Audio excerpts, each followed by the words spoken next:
What does it really mean to take ownership? Most people think ownership begins when someone gives you responsibility. Your manager assigns a task, you accept it, you complete it, and you say, I've done my part.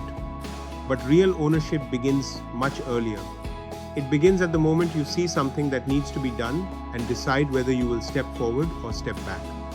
Imagine you're at an airport. Your flight is at 8 a.m. You reach the airport late. The gate is closed. The aircraft is right there, but you've missed it. What is your first reaction? The traffic was terrible. The cab was late. The security queue was too long. Google Maps showed the wrong travel time.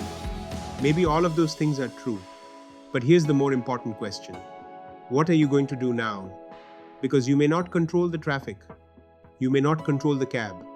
You may not control the queue. But you do control your response. You can spend the next hour explaining why it wasn't your fault. Or you can rebook the flight, inform the person waiting for you, change your plan, and figure out the next step. That small difference is the beginning of ownership. Ownership isn't about taking blame for everything. It isn't about controlling everything. And it isn't about doing everyone else's work. It's about recognizing what you can influence and taking responsibility for what you do with it. And that is why Takes Ownership sits inside self-mastery. Because before you can effectively lead a project, a team, or an organization, you first have to learn to lead your own response. But before we look at what drives different people, we need to understand one fundamental truth. Ownership starts with what we can control: our interpretation, our decisions, and our response. Professionals cannot always control circumstances, people, or constraints. That is simply part of working in the real world. A client may change the requirement. A colleague may miss a deadline. A system may fail. A market may suddenly shift. You cannot control all of that. But you can control how you interpret the situation, how you decide, and how you respond. And that is the foundation of Takes Ownership. Ownership means moving from blame and explanation to responsibility and action. Notice the difference. Blame asks, who caused this?